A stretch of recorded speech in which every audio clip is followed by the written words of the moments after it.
নমস্কার বন্ধুরা, পারমিতার খানা খাজানা আর এক পর্বে আপনাদের সকলকে স্বাগত জানাই। আজ আমি কোনো রেসিপি নিয়ে হাজির হইনি। আজ আমি এসে গেছি কিছু কিচেন টিপস নিয়ে, যা আমাদের নিত্য জীবনে খুবই প্রয়োজন।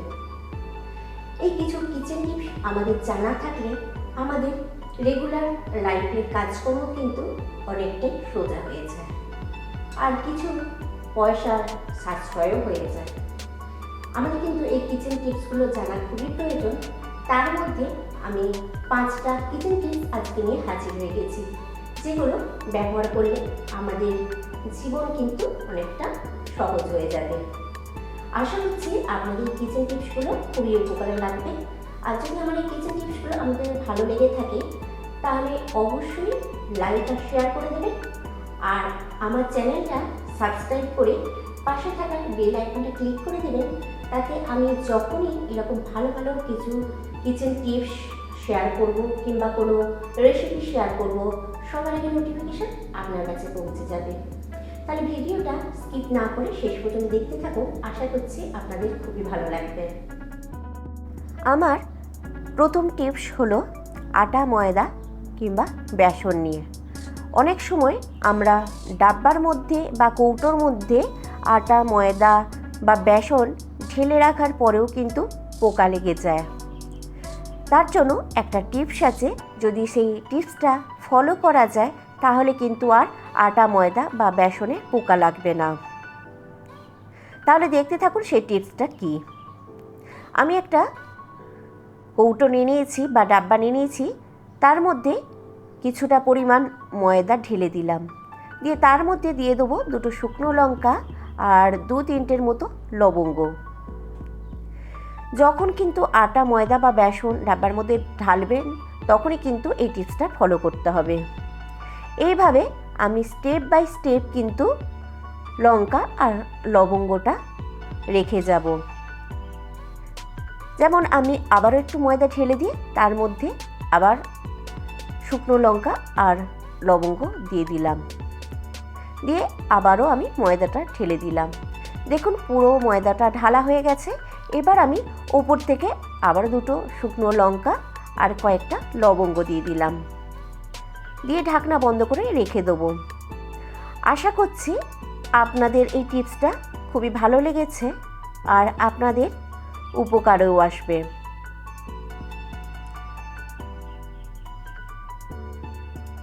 এবার আমার সেকেন্ড টিপস হলো চিনি নিয়ে। অনেক সময় রান্নাঘরে চিনির কৌটোতে কিন্তু পিঁপড়ে ধরে যায়, কিছুতেই কিন্তু সেই পিঁপড়ে দূর করা যায় না। যদি এই টিপসটা ফলো করেন তাহলে কিন্তু চিনিতে আর পিঁপড়ে ধরবে না। তাহলে দেখুন এর জন্য কী টিপস আছে। আমি চিনির কৌটোটা নিয়ে নিয়েছি যাতে আমি চিনি রাখি। এবার আমি তার মধ্যে কয়েকটা লবঙ্গ দিয়ে দিচ্ছি। এই লবঙ্গ যদি চিনির মধ্যে এইভাবে রেখে দেওয়া হয় তাহলে কিন্তু চিনিতে আর পিঁপড়ে ধরবে না। আশা করছি আপনাদের এই টিপসটাও খুবই ভালো লেগেছে আর আপনাদের উপকারেও লাগবে। আমার পরের টিপস হলো ধনেপাতা নিয়ে। আমরা বাজার থেকে ধনেপাতা নিয়ে এলে তার পরের দিনে কিন্তু ওটা শুকিয়ে যায়, কিংবা ফ্রিজে রেখে দিলেও কিন্তু অনেক সময় পচে যায়। এখন যা ধনেপাতার দাম, তাতে কিন্তু একটুও ধনেপাতা নষ্ট করা যাবে না। এই ধনেপাতা তরতাজা রাখার জন্য একটা টিপস আছে। তাহলে আসুন দেখে নেওয়া যাক কী টিপস। তার জন্য আমি প্রথমে খবর কাগজের ছোট্ট একটা টুকরো নিয়ে নিয়েছি, নিয়ে তার মধ্যে আমি ধনেপাতাটা রেখে এইভাবে, যেভাবে ভিডিও দেখাচ্ছি এইভাবে মুড়ে রেখে দেবো। যদি এইভাবে মুড়ে নিয়ে ফ্রিজে রেখে দেওয়া যায় তাহলে অনেক দিন পর্যন্ত কিন্তু ধনেপাতা তরতাজা থাকবে। আশা করছি আপনাদের কিন্তু এই টিপসটাও ভালো লেগেছে আর অনেক উপকারেও আসবে। আমাকে কিন্তু অবশ্যই জানাবেন যে আপনারাও ধনেপাতা এইভাবে এর আগে কোনোদিন রেখেছেন কিনা। আমার পরের টিপস হলো মশলার প্যাকেট নিয়ে। অনেক সময় আমরা মশলা কাটার পর সেগুলো অনেক সময় কোনো মশলাদানিতে রাখা হয় না, কেননা অনেক সময় অনেক এক্সট্রা মশলার প্যাকেট কিনে আনা হয়, যেই মশলাগুলোর জন্য আলাদা করে মশলাদানি রাখা হয় না। হাওয়া পেয়ে সেই মশলাগুলো কিন্তু খুব তাড়াতাড়ি নষ্ট হয়ে যায়। যাতে মশলাগুলো তাড়াতাড়ি নষ্ট না হয় তার জন্য একটা টিপস আছে, সেই টিপসটা ফলো করলে কিন্তু মশলাগুলো একদমই নষ্ট হবে না। যখনই খুলবেন তখনই কিন্তু ফ্লেভার একই পাবেন। তার জন্য যেটা করতে হবে, আমি গ্যাসটা জ্বালিয়ে নিয়ে একটা ছুরি গরম করে নিচ্ছি।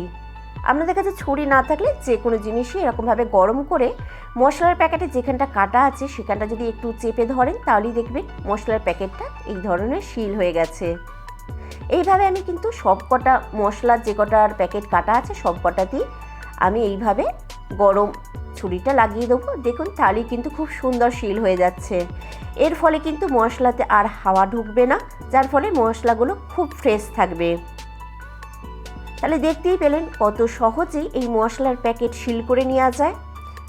আর এরকম প্যাকেটে মশলাগুলো থাকলে একটা সুবিধা কী হয়, যে এক্সপায়ারি ডেটটা দেখা যায়, যার ফলে কিন্তু আমাদের মশলাগুলো ইউজ করতেও কিন্তু খুবই সুবিধা হয়। আমার পরের টিপস হলো কাঁচা লঙ্কা নিয়ে। আমরা বাজার থেকে যখন কাঁচা লঙ্কা আনি তখন অনেকটা পরিমাণে আনি, কিন্তু সেই কাঁচা লঙ্কা ফ্রিজে রেখে দিলে 2-3 দিন পরেই কিন্তু পচে যায়। একটা টিপস আছে, যেই টিপসটা ফলো করলে কাঁচা লঙ্কা কিন্তু আর সহজে পচবে না বা নষ্টও হবে না। তার জন্য যেটা করব, আমি কাঁচা লঙ্কাগুলো প্রথমে ধুয়ে জল ঝরিয়ে নিয়েছি, নিয়ে কাঁচা লঙ্কার এই ডান্ডিগুলো আমি ভেঙে ফেলে দেবো। এইভাবে আমি সব কটা কাঁচা লঙ্কারই ডান্ডি ভেঙে নেব। দেখুন সব কটা কাঁচা লঙ্কা থেকে তার ডান্ডিগুলো ভাঙা হয়ে গেছে। এবার যেটা করব, আমি একটা ছোট্ট রকম কৌটো নিয়ে নেব প্লাস্টিকের।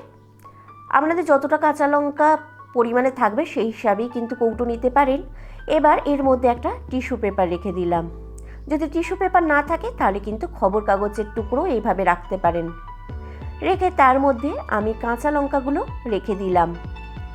দিয়ে টিস্যু পেপারের বাকি অংশটা দিয়ে আমি কাঁচা লঙ্কাগুলো এইভাবে মুড়ে রেখে দিয়ে ওপর থেকে ঢাকনা চাপা দিয়ে দেবো। এইভাবে যদি ফ্রিজে কাঁচা লঙ্কাগুলো রাখা হয় তাহলে অনেক দিন পর্যন্তই কিন্তু কাঁচা লঙ্কাগুলো তরতাজা থাকবে। আশা করছি আপনাদের এই টিপসটা ভালো লেগেছে আর উপকারেও আসবে।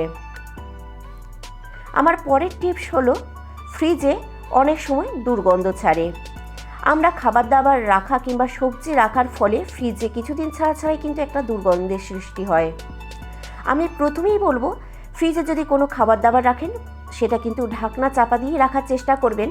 তারপরেও যদি ফ্রিজে দুর্গন্ধ ছাড়ে, তার জন্য একটা টিপস আছে, সেই টিপসটা ফলো করলে কিন্তু ফ্রিজে আর কোনো দুর্গন্ধ ছাড়বে না। তাহলে আসুন দেখে নেওয়া যাক সেই টিপসটা কি। আশা করছি সেটা আপনাদের খুবই উপকারে আসবে আর আপনাদের ভালোও লাগবে। তার জন্য আমি প্রথমে একটা ছোট সাইজের বাটি নিয়ে নিয়েছি। আপনারা বাটি কিংবা যে কোনো ধরনের পাত্র নিয়ে নিতে পারেন। ছোট সাইজে হওয়ার ফলে কিন্তু এটা ফ্রিজে খুব কম জায়গাতেই রাখা যেতে পারে। বাটির মধ্যে আমি প্রথমে কিছুটা পরিমাণ ভিনিগার দিয়ে দিলাম। নর্মালি আমাদের বাড়িতে ভিনিগার থাকেই রান্নাবান্নার জন্য, তো সেই ভিনিগার যদি এইভাবে বাটিতে রেখে ফ্রিজের একটা তাকে রেখে দেওয়া হয় তাহলে কিন্তু ফ্রিজ থেকে দুর্গন্ধ দূর হয়ে যাবে, ফ্রিজে আর কোনো দুর্গন্ধ থাকবে না। যদি ভিনিগার না থাকে তাহলে কিন্তু আর একটা উপায় আছে ফ্রিজ থেকে দুর্গন্ধ দূর করার। তার জন্য একটা এইভাবে লেবু নিয়ে তাকে ছোট ছোট টুকরো করে কেটে নিয়ে ফ্রিজের প্রত্যেকটা তাকে যদি রেখে দেওয়া হয় তাহলেও কিন্তু ফ্রিজ থেকে দুর্গন্ধ দূর হয়। যদি ফ্রেশ লেবু ব্যবহার না করতে চান, কেননা এখন যা লেবুর দাম, লেবু নষ্ট করতে মন নাও চাইতে পারে, তাহলে কিন্তু লেবুর রস ব্যবহার করার পরে লেবুর যে খোলাটা থেকে যায় সেই খোলাটাও কিন্তু ফ্রিজে রেখে দিতে পারেন, তাহলে কিন্তু উপকার লাগবে। এবার এই লেবু কিংবা এই ভিনিগার দুটোর মধ্যে যে কোনো একটা টিপস আপনি ফলো করতে পারেন, তাহলে কিন্তু আপনার এই সমস্যার সমাধান হয়ে যাবে। আশা করছি আপনার এই টিপসটাও ভালো লেগেছে।